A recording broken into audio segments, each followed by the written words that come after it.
called the Holy Ghost. And that gift He wants to be imparted inside of us so that we can be transcended, so we can be changed, so we can be peculiar, so we can be a separated people, so that we can be a royal priesthood, so that God's holiness will come down upon us and make us like another person, so that we can take on another spirit, so that we don't have to walk in what we have been, but that we can receive this gift from God called the Holy Ghost. And it can be our companion. It can be our best friend. And this Holy Ghost that is given unto us can make us the kind of givers we need to be. Anybody know what I'm talking about in here? That Holy Ghost that will help you in your marriage. That Holy Ghost that will help you raise your children. That Holy Ghost that will help you make money. That Holy Ghost will help you show you how to handle your money. That Holy Ghost that will help you frame and fashion your attitude and your outlook. That Holy Ghost that He wants to deposit down inside of us, that'll be there in the lowest valley, and it'll be there on the highest mountaintop. I'm talking about the Holy Ghost that will be there during the storm. That Holy Ghost that will be there when you're battling everything in life. That free gift that has been given from God, that's been put down inside of us, that will help us when we have heartaches. That Holy Ghost that's down inside of us, that will help us through tribulation and trial and difficulty. That Holy Ghost that will impart inside of us the Word of God and it's separated so that we understand it, that we can walk in it in everyday life. Anybody know what I'm talking about? We need that gift inside of us operating. I need the Holy Ghost showing me how to be a father. I need the Holy Ghost showing me how to be a husband. I need the Holy Ghost to show me how to handle my money. I need the Holy Ghost to help me with every decision that I make in life. I need the Holy Ghost to give me His wisdom and His knowledge. I need the Holy Ghost to comfort me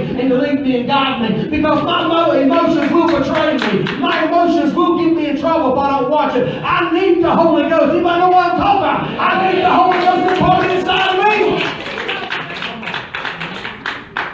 And we have the Holy Ghost because it's a gift given from the Father. Because He said, I'm going to give you something that's going to be valuable. I'm going to give you something that's going to transcend your life. And He's deposited down inside of us. And if we walk through this Christmas season, we realize it's not about Santa Claus. Thank you for St. Nick. But it's not about all the slaves and all the bells that ring. And it's not about all the lights still, but it's about the Holy Ghost revealing to us our Lord and Savior Jesus Christ. Amen. That gift that's down on the inside of us. Amen? Amen. That He wants to make us the kind of giver we should be. Look what it's going to say here in Luke chapter 21, verse 1. Just think about this right here as we move into this season of giving. And we sung this song right here. It says, give it all. I surrender all and I give it all. I don't withhold nothing. And we need to be that way during this season. We need to say, God, I want to give you my life. I want to give you my dedication. I want to give you my faithfulness. I want to give you all that I have. I'm going to give it to you, God, because I know you'll return it back unto me many folds. And I give you my life because I don't trust me with it, but I'm going to put it in your hands because you can do something with it. Anybody know what I'm talking about? So here He comes along. Jesus is dealing with this woman, and He said He looked up and He saw the rich man casting their gifts into the treasury. Look what it goes on to say here in verse 2 though. It says, and He saw also a certain poor widow casting in their 2 mites, very little money. Didn't look like it added up to much, but Jesus was watching the offering. I said, Jesus was watching the offering. I said, Jesus was watching the offering. Y'all didn't act like y'all got that like y'all's giving is supposed to be secret. He was discerning what was going on by how they were giving. He was watching what was in their heart by their giving. Because if Jesus can't get you built, how in the world is He going to get you heart? Right? Amen? I mean, I'm glad you can come to church and receive. But somewhere in there we got to get mature and give. And we need to receive, and we need to get built up, and we need to be strong, and we need to be fed, and we need to mature. But when we do, we need to give. And so He's watching offered here, and He says here in verse 3, He says, of the truth I say unto you, that this poor widow hath cast in more than they all. So she's cast in all. She didn't have hardly nothing. The reason she said she has given more than them all is because in verse 4, He detected it here. He says, for all these have gave out their abundance. They cast into the offering of God. But she, of her penury, hath cast in all the living that she had. She gave it all. She threw it all in there. She says, here, God, I ain't got much to probably didn't feel very worthy to give that. She probably was wrestling, should I even give it? It ain't worth much. But deep down inside, there was something telling her to give her what she had, and she emptied everything she had, and she gave it all. And Jesus is looking at all this, and he's seeing all these people giving out of their abundance. And he looked at this old poor widow woman, and he's seeing what she was going through with, what she was wrestling. She probably couldn't pay all of her bills, and she was probably fighting fear, and she's probably fighting failure, and she probably didn't feel good about herself, and she probably had insecure problems, and she probably had self-esteem problems, and she knew she probably was the poorest of the bunch, and she sits here, and she probably even wrestled digging down in her pocket, because she probably said, don't look down on the little giving I got. But she got her mind and her heart set on God, and she got her mind focused on what she should do, and she got her heart set on, I need to give what I got. And she says, I might not be able to give out of my abundance. I might not be able to give the most here in numbers and cents and dollars, but I'm going to give all I got because I want to show God how much I love Him. And she dug deep down inside her, and she probably could have left that place and bought a double cheeseburger with that, but she said, He's worth more than the double cheeseburger. I can go hungry as long as I know I gave Him an offering. I can go hungry as long as I know I've been a giver right here. She probably thought of some things she could have bought with that little bit of money, but she probably said, you know what? I need those, but I need Him more. I need Him more. So she dug deep down inside, and she probably said, you know what? He means more to me than the double cheeseburger. He means more to me than what this little bit of money can buy for me. So I'm going to give all that I got, because you know what? He's all there is to chase after. So she, out of her giving, she pursued Him with her giving, because a lot of times we pursue God with our giving. I said we pursue God with our giving. It ain't just what we can get from God. There's a stage in life. There's a stage in your spirituality where you do get a closeness from God from what you get from Him. But there comes a place of maturity. There comes a place of growth where it's no longer what you can get from Him that makes you grow, but it's what you can give to Him that makes you grow. Anybody know what I'm talking about? There comes a place and a time in life where you meet spiritual maturity and you say, now it's time for me to show God what He's put inside of me. Now it's time for me to show my faith. Now it's time for me to show my giving. Now it's time for my spirit to come alive. Now it's time for me to get anointed. Now it's not just time for me to receive, but now it's time for me to be a blessing. Now it's time for me to be a giver. And you know what she done? She reached down inside of her, and she didn't worry about the rich people and what they gave. She didn't worry about how much better they looked than her. She didn't worry about how their clothes were nicer. She didn't know how. She didn't even recognize how they might have smelled better than her, and how everybody looked up to them. And she, you know what she said? This is intimate. This is between me and God, and I'm going to give Him all that I got. I'm going to give Him my all, a little bit right here, all that I got. And you know what? She touched God because of it, because He said, you gave more than they gave, because it ain't the amount. It's what it took your heart to do to give it. It took all that she had to give what she had. And that's what God's looking for. God's looking for us to give it all, from deep down deep. How many knows? You go through life. I know we all do. We have occurrences and we have situations. And I remember when I was graduating high school and I met my wife, and you know, I realized, oh man, I'm gonna marry this girl. And I remember the sacrifice that I made to go buy her a wedding ring. You know, and how many knows they're usually not cheap. Amen. I didn't get mine out of the Cracker Jack box. Okay. Right? And so, but how many know I wanted to give her my best? So I went and found something that was not affordable. Didn't get no amens out there. Am I the only guy that's went out and bought their wife a ring that wasn't affordable? How many years ever had to go in debt for a ring? I mean, I've heard of going in debt for cars and houses, but you know, some of us, we go in debt for a ring. And I remember putting that ring and laying it aside and having to put the layaway and how much it cost. I was thinking it was like $800, and this is like 30-some years ago. So I don't know what that'd be in today's time, $3,000 or $4,000, whatever. But I remember it being quite a bit.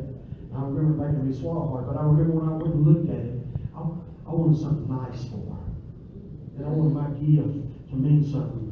And the only way that gift really meant something wasn't how pretty the diamond was, it was how much it costed me. See, what made that gift special wasn't how the diamond was, but what it costed me. I had to set aside money, and I had to save money, and I had to put it in layaway. I couldn't just go get it all at once. And it took some struggling and working hard and all this other stuff to get that ring to be able to give to her so she could be my wife. Amen. Amen. And that's what giving does. Amen. Yeah. Give me some hand clap.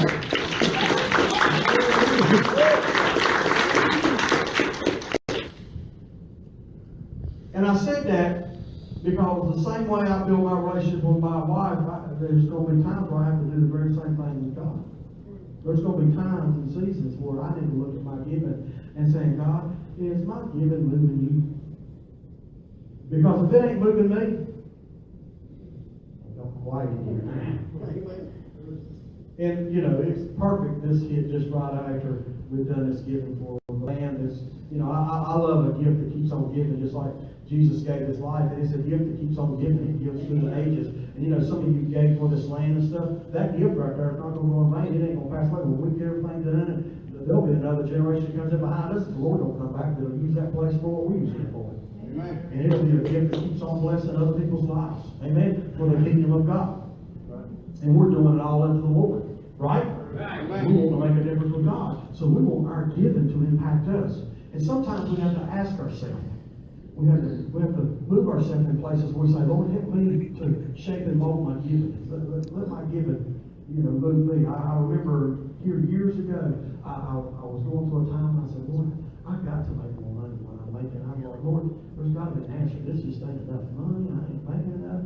And I said, Lord, this is between me and you. What do I do? You know what God spoke to me and told me to do? He said, tithe on what you want to make. Tithe on what you want to make. I started tithing on what I make. And once I do something, my wife will tell you, once I make a statement, hey, I'm going to give this much every week. When I started, it's like clockwork. I put it to the side, and I never pay no attention no more. It's done, it's sealed. I do it from then on, and then I ain't got to wrestle again with it and pray over it again. I still with my mind. And I did that, and about a year and a half later, I turned around and thought. It was kind of funny. I said, Lord, I've been about 3 or 4 months making what I started tithing on. That's kind of miraculous. And I didn't even hardly pay no attention that it had all creeped up and it didn't happen until one day I was just sitting there thinking, this is kind of interesting. How this is shaped and molded. Amen? There's little things you can do and you can give and it makes a difference. The bonding to God makes a difference. Amen? Amen. Because God wants us to be the kind of givers we need to be. And we can use giving to move God. And not only does giving move God, but it moves us. Mm-hmm. Here's the key. When I've done that for my wife, it should have showed her how much she meant to me. It showed me how much she meant to me. Amen? Because when I went to the jewelry store, I didn't look for what was on sale. Right? They had some friendship bracelets on sale. That didn't work. Right?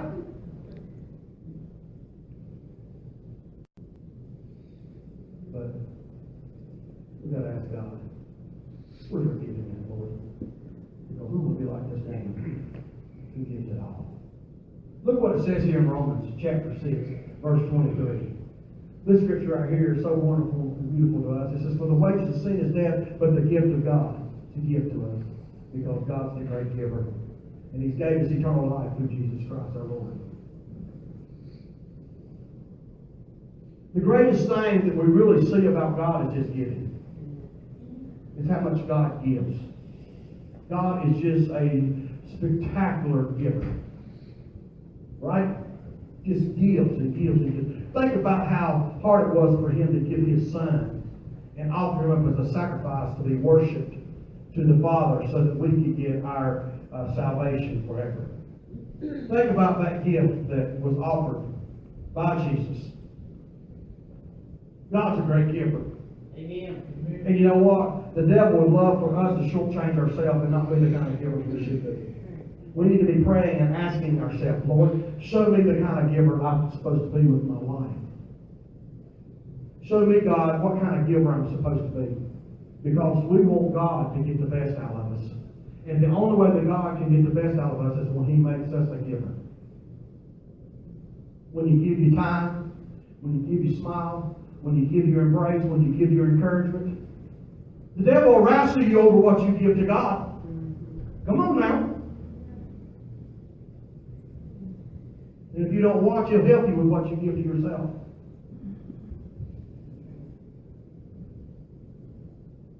Get in ministry and see how he fights you. I said, get in ministry and see how he fights you. You thought we were going to work. Why are you giving to yourself? You said, how am I giving to myself when I go to work? You go pick that paycheck up.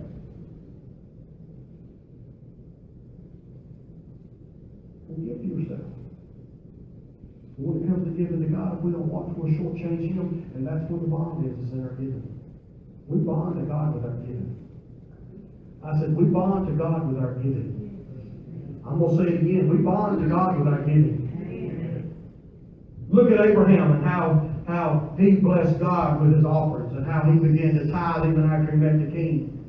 And look at Jacob when he wrestled with God, and look at how he come to the rock and he seen the angels go up down the ladder, and he stopped right there and said, I'm going to tithe. And God showed up in his giving.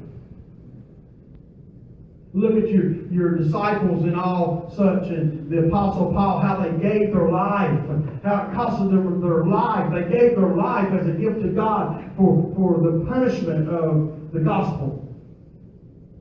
It comes back down to giving. And we're moving in this season where we're giving gifts and we're thinking about each other, but we need to somewhere in our stop and say, God, now am I pleasing you with my giving? Am I giving to you what's satisfying to you? Am I giving you the proper time? Am I giving you the proper amount of money? Am I giving you my gifts and my talents? Am I returning them back unto you? Am I giving to you, God?